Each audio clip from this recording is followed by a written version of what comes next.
Educação inclusiva é um conceito que ele está sempre em movimento, porque para eu desenvolver uma educação de fato inclusiva, eu tenho que perceber quem é que está de fora. A educação é um direito humano, só que às vezes tem parcela da população que a gente nem percebe que está de fora, porque a gente, quase como se a gente não sentisse falta. E esse é o caso das pessoas com deficiência. As crianças com autismo, elas, quando entram na escola, elas estabelecem de pronto um desafio. Como fazer? Quando o Vitor estava com 6 para 7 anos, foi a primeira vez que eu entendi, que eu conheci mesmo o que era o preconceito, né, com relação à inclusão escolar.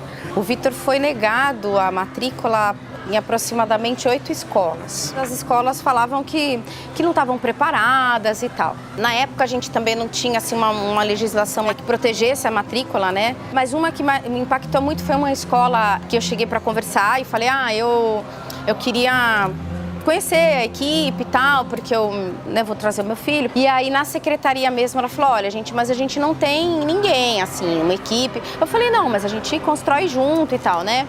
Ela falou, olha, mas se você quiser colocar aqui, você pode colocar. Mas eu vou logo te contar que tinha um menino igual a ele, um ano passado, e juntou uma turma e deixou esse menino pelado um dia na escola. Então, se você quiser trazer ele pra cá, você traz, mas a gente não garante nada. Aí eu entendi, eu falei, opa, peraí que tem uma realidade aí que eu não conhecia e que eu vou ter que lidar com ela. Não raro os pais, eles relatam, né, a vivência de uma maratona, uma maratona de baixas expectativas. Então, desde o nascimento, então, olha, tudo bem, mas é que ele não vai fazer tudo que uma criança faz. Talvez seja melhor que ele nem vá para a escola, né, porque talvez ele não aprenda mesmo. Essas verdadeiras sentenças mostram que a gente ainda tem muito a evoluir no sentido da perspectiva da inclusão. Porque eu absolutamente não sei qual é o potencial da pessoa enquanto eu não aposto. Até pouco tempo, na história da educação, a única alternativa para esses alunos era a escola especial, né? Era a escola segregada, que fez um papel muito importante. Mas a escola que separa, ela limita muito o convívio, a interação e a troca dos estudantes com o restante da comunidade escolar.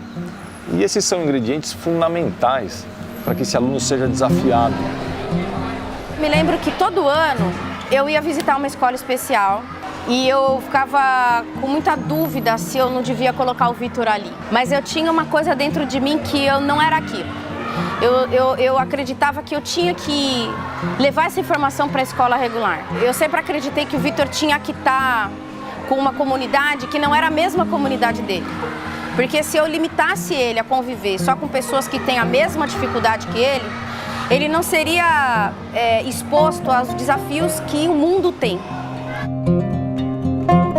Para nós é uma conquista muito grande ter o Vitor aqui, incluído e adaptado. Principalmente porque uma das barreiras mais importantes dentro do TEA é a questão da comunicação e as questões das alterações comportamentais. Isso gera uma barreira que é a barreira atitudinal, que significa como que a comunidade, as pessoas e o espaço criam a imagem desse aluno e se referem a ele. Eu sinto que para o Vitor estar na escola é um momento que ele tem responsabilidade na vida dele. Ele encara a escola de uma maneira muito forte. Eles tendo a interação com o outro, o contato com o outro, que é uma coisa que eles têm mais dificuldade, dividir o mesmo ambiente com uma outra criança é muito importante na vida deles.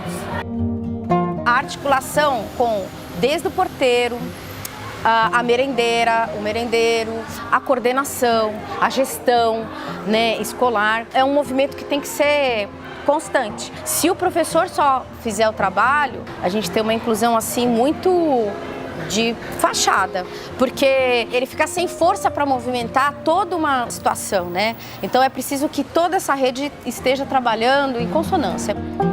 A inclusão, ela requer então serviços especializados de apoio a esse aluno, recursos diferenciados. Então tudo isso o profissional de AE, que é o professor de atendimento educacional especializado, ele tem por obrigação organizar o ensino com base nesses suportes, para que esse aluno também tenha essa base de acesso ao currículo. Não é o que funciona para o aluno com autismo, mas o que funciona para aquele ser humano.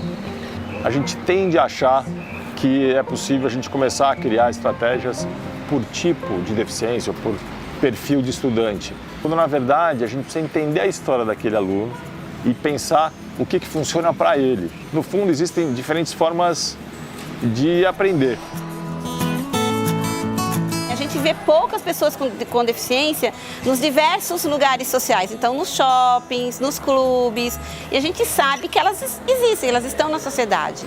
E isso é tão real que a demanda de alunos com deficiência nas escolas, principalmente de 2005, 2006 para cá, mais do que triplicou. Então, se esses alunos estavam aonde? Essas pessoas estão aonde se estão somente na escola?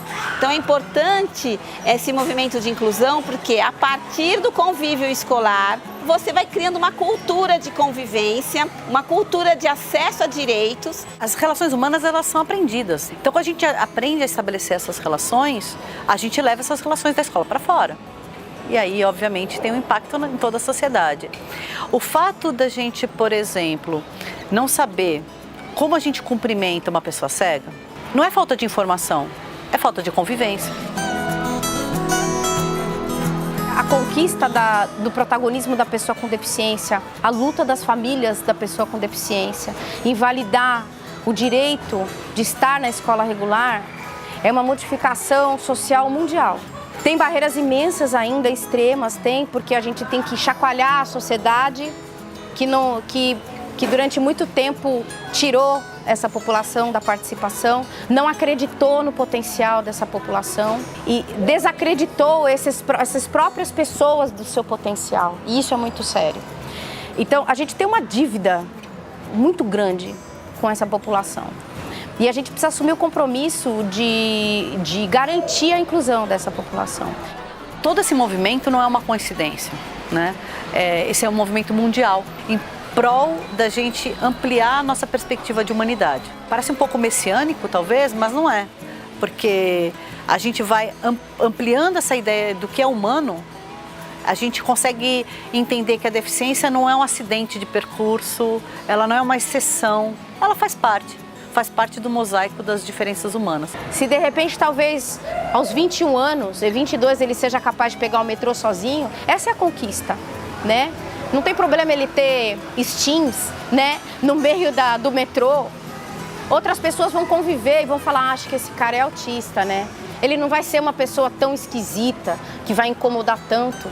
A gente se incomoda com as deficiências porque a gente não conviveu com elas, a gente não sabe como lidar com elas. E no momento que a gente vai convivendo, esses incômodos, eles deixam de existir.